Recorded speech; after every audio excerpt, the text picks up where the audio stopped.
adventure story of the biggest of all giant steps, that casual leap into empty space when nothing defies the law of gravity but that big silk umbrella ballooning overhead, letting you down to earth with not such an easy bump. This is the story of the men who hit the silk. It started as a barnstorming trick, a crowd-pleasing gimmick for county fairs, a huge, ugly shape of a balloon filled with hot air.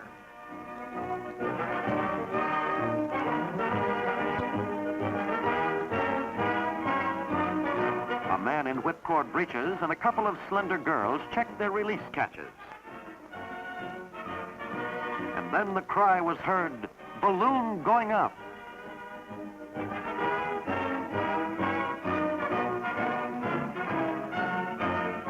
High above the fairgrounds, they pulled their ripcords and hit the silk.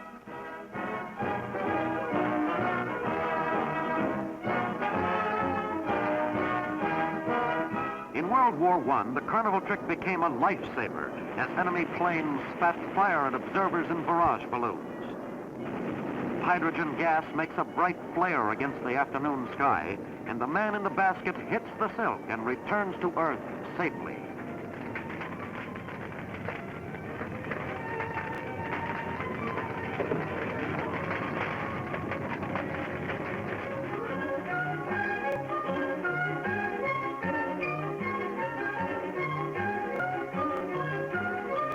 Somebody said, if a parachute lets a man down easy, it ought to do the same for a plane. Here's an early experiment in the plane-sized parachute. Enough silk for 100 pretty dresses in that parachute, but as the ship floats drunkenly down to Earth, it seems that there's one flaw. Nobody can teach a plane how to bend its knees for the landing.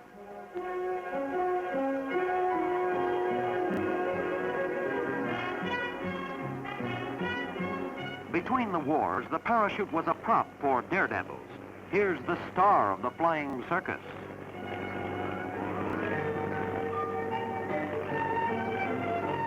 Cutting away one chute.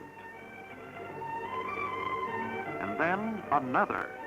And floating down to Mother Earth on the third.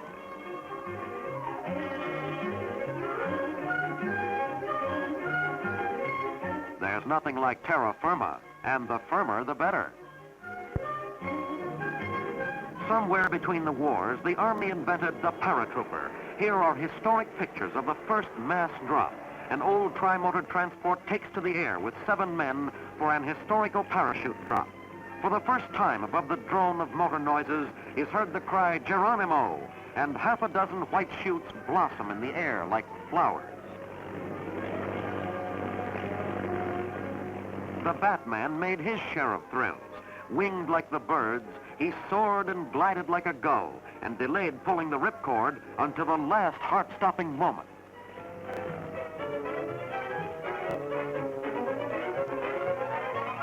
And the brave men were not satisfied. They tried new variations. Here's the reverse switch on the feet-first landing, the feet-first takeoff, a new kind of aerial hitchhike.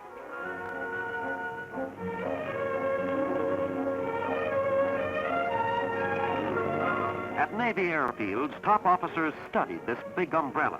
They thought there must be ways for a man to use this fascinating piece of equipment. This was more than a toy. Slow motion pictures and close studies proved this could be the lifesaver of the air, a blooming white umbrella that could take the danger out of flying. A vapor trail shows how a free-falling body plummets to Earth like a stone.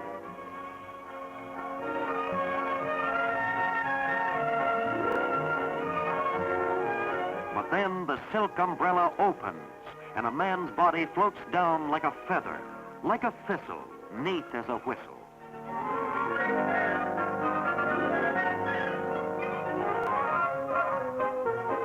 The parachute stars in a thrilling Arctic rescue. Down below, a man lies stricken, trapped on a frozen tundra. Parapups are flown above the site and are dropped down on toy umbrellas. Here come the original parapooches, floating down to Earth to man the rescue sled.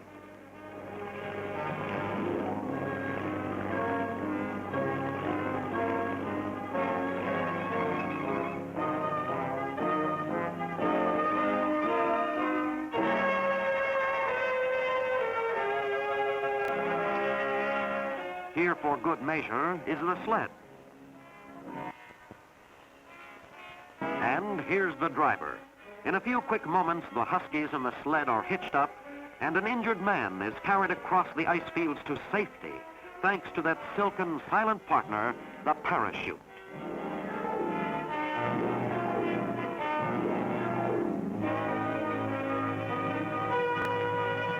Jet planes move too fast for parachute jumps. A powder charge blows the seat and pilot out of the plane and then releases the friendly umbrella.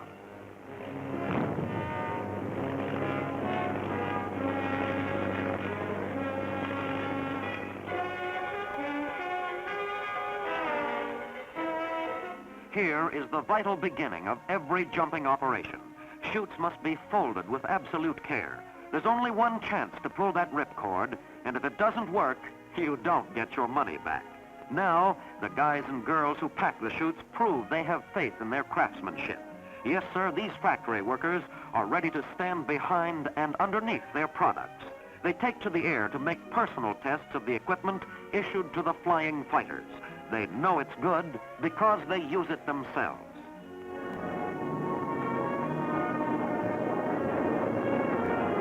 And here comes the big step into the wild blue yonder, the breathtaking plunge earthward, which pits skill against gravity.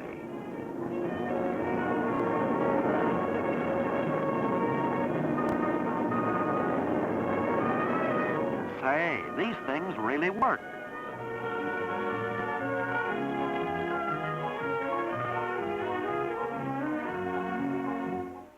Out of experiment and failure and faith came the mighty paratroops, toughest fighters known to man.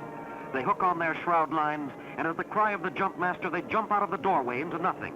The sky blossoms like a field of daisies as hundreds of men ride the air to a happy landing. Equipment follows. Jeeps and tanks, guns and trucks float down to earth with half a dozen parachutes letting them down easily.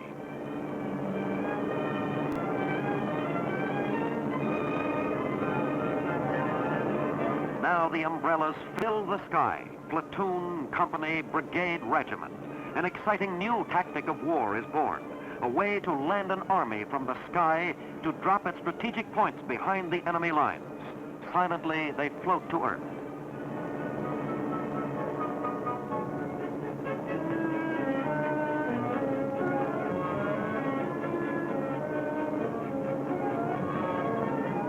Once on the ground, they spring up like dragon's teeth, fully armed, ready to march, ready to fight, carrying the banners of the first-class fighting men who are proud to hit the silk.